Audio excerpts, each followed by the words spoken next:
enganar ar quente não resulta, quem diria? Eu fui pesquisar como é que o Gaudí morreu e foi chocante. Vocês fazem tipo...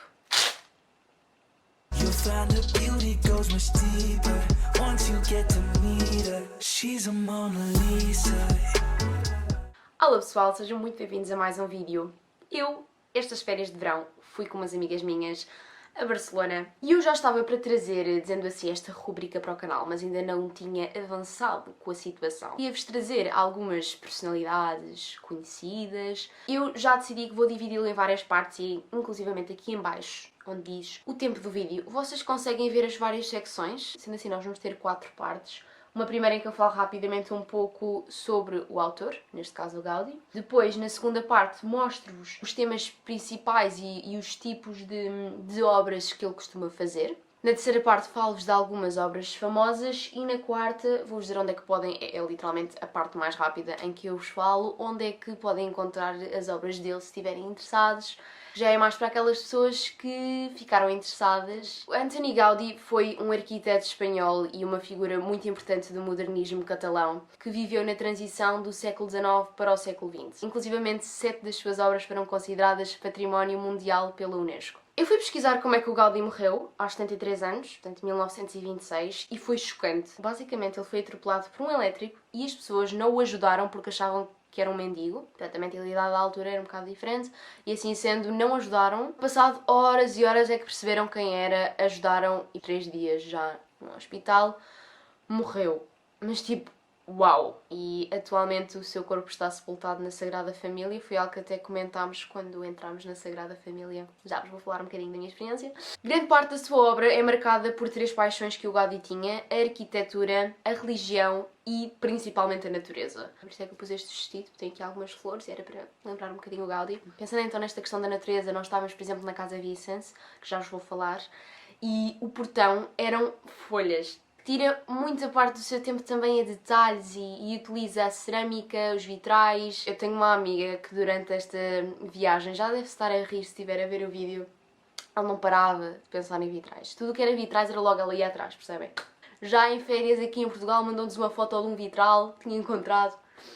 A rapariga estava obcecada com os vitrais. E também utilizava uma técnica de tratamentos de materiais que eu não conhecia, mas que fiquei a conhecer, acho que foi na Casa Vicens. A Casa Batlló, eles também falaram disso, porque também havia lá em cima em Cádiz. Há uma técnica com base em fragmentos cerâmicos. Eu vou deixar aqui algumas fotos para vocês terem assim uma noção geral.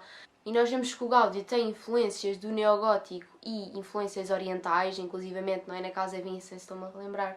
Tínhamos aquelas cores mais, aquele cor de barro, vermelho, mais oriental, e depois também algumas frases, palavras escritas. Depois acaba por se influenciar também pelo modernismo catalão e ele raramente tinha projetos já muito planeados, percebem? Ele acabava por não concebia logo o projeto todo escrito e tudo o que iria fazer, deixava rolar, dizendo assim, ir vendo o que é que ia acontecendo, deixar o seu talento guiá-lo durante o processo do que propriamente já ter tudo estruturado. A maioria das suas obras estão em Barcelona, não é? Tive a possibilidade de as ver. Estou a falar da Casa Vicens, da Sagrada Família, da Casa Batlló, do Parque Güell, inclusivamente a cascata monumental do Parque da Citadela, quando era mais novo e aprendiz. Falando um bocadinho da Casa Batlló, eu adorei esta casa. Eu agora vou-vos dizer a minha experiência pessoal. Eu quando entrei, uma zona que parecia uma tartaruga, havia uma estrutura que tinha assim uns buracos a fingir que eram as guelras de um peixe, inclusivamente com aqueles tablets que eles davam às crianças. Isso irritou-me imenso, porque havia crianças que só tiravam fotos ou davam lá para o outro com aqueles tablets,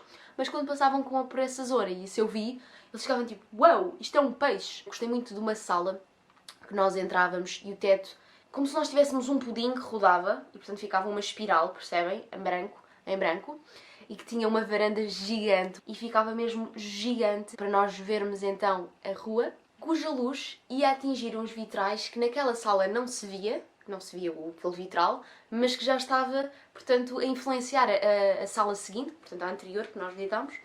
Quando estávamos lá, víamos a luz nos vitrais e aquela beleza do vitral que vinha da outra sala. E nós tínhamos várias salas e vários andares, não é? Assim à volta da casa, mas depois no centro tínhamos uma zona fechada, que era onde havia escadas para subir os vários andares. E quando nós olhávamos das salas mais exteriores para o meio, nós víamos, parecia uma piscina. Parecia uma zona assim, a tal zona do meio, mas assim com aquele azul de piscina, percebem? E tinha umas cordas, inclusivamente, dava todo esse ar de piscina ou de fundo do mar. E depois houve uma sala que também achei interessante, para além, pronto, da parte de fora nós conseguimos ver o tal Trencadis, tinha assim uma zona que diziam que era a simular um dragão. Havia uma sala mais para o final, que nós víamos e que era uma carcaça de um animal. Nós estávamos dentro da carcaça do animal e depois o teto e a parte assim à volta, mas era as tais costelas do animal e nós estávamos dentro.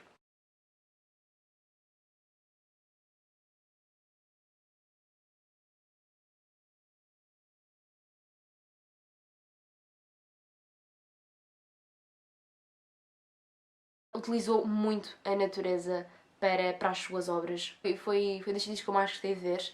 Não me importava de viver numa casa que ele tivesse construído. Tal. Também visitei a Sagrada Família, inclusivamente foi o primeiro dia. E então, quando chegam lá, vem aquela imensidão, não é? Ainda está em construção. Começou a ser construída em 1882 e ainda está a ser construída. É giro também ver os diferentes materiais. Eu acho um bocadinho caro o bilhete, para ser honesto. Nós nem sequer fomos lá acima, foi só mesmo visitar. Mas pronto, it is what it is e também é para ajudar a construção, portanto é isso. Entramos, mais uma vez a Joana teve de, porque isso foi outra questão, mas pronto, eu não vos contei porque também não falei da viagem. Levei destas máquinas descartáveis e convém que elas não passem por, pronto, raio-x, pode estragar o rolo e não sei o quê. Já ouvi que houve uns problemas com máquinas, então eu queria ter a certeza. Ainda não sei porque ainda não a fui regular, ainda não acabei de tirar todas as fotos, mas aqui na Sagrada Família volta a Joana a ter de passar por um raio-x. Enfim. Entrámos então na Sagrada Família, gostei bastante do ambiente, ainda que tivesse assim bastantes turistas, portanto não é aquele silêncio de catedral e igreja.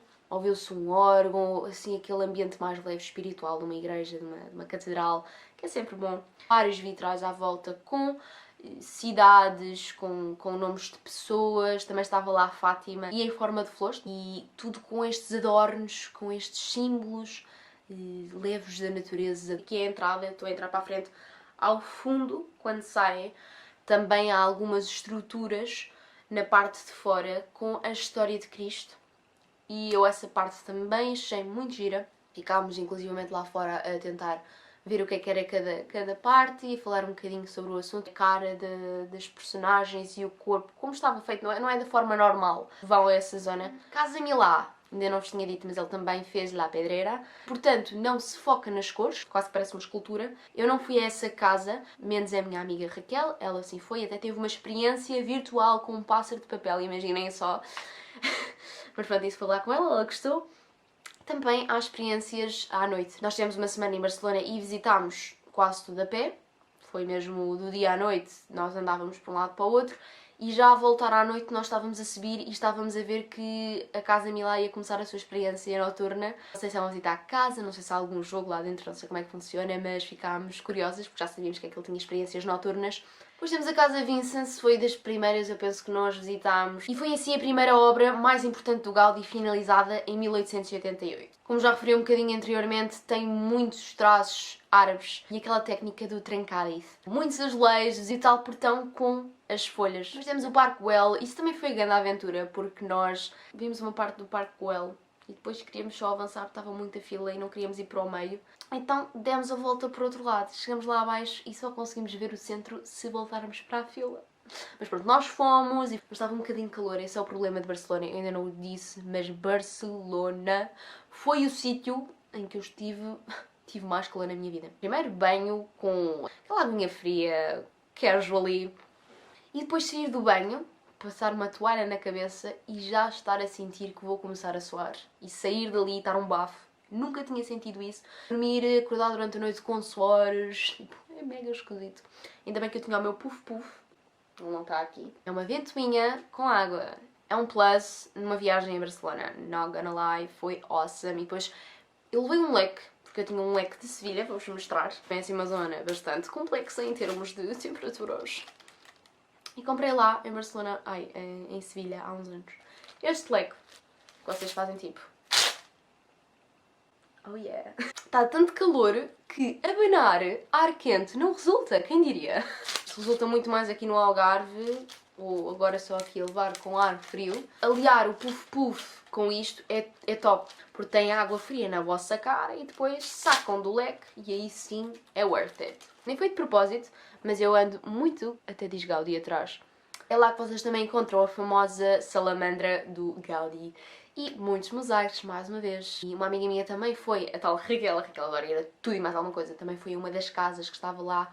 Pelo que percebi, não foi o Gaudí, acho que foi o pai do Gaudí que encomendou-a, dizendo assim. E o que é que me marcou assim mais em Gaudí? O Trancadis e esta representação da natureza. Não sou tipo mega fã, percebem? Há coisas que eu preferia que não fossem de natureza. Não sei bem explicar. Se calhar acho que é só mesmo o meu gosto pessoal. Mas acho bonita essa representação da natureza. Eu e uma outra minha amiga, a Carolina, nós encontramos livrarias low cost. Comprei 2 livros, um livro numa, um livro noutra que nós entrámos, mas opá, sempre que nós víamos mais uma livraria low cost, a gente olhava uma para a outra e ficávamos tipo, you know me, tanto livros a 2€, quem não gosta, não é? A minha amiga Raquel, ela encontrou um livro do Gaudí assim com algumas, ela gosta muito de desenho, de pintura, e então arranjou um livro do Gaudí e ela tinha noção que ia só ver as imagens porque aquilo está em catalão. Eu aprendi espanhol, castelhano, e os livros que arranjei estão em castelhano, mas depois abri o catalão dela. Espanhol com francês. And quer dizer com. Foi isso que eu aprendi em catalão. E já sabem, se estiverem interessados, vão a Barcelona, casually, vou ver o Gaudí. Espero que vocês tenham gostado. Um grande beijinho e vemo-nos daqui a 2 semanas. Tchau!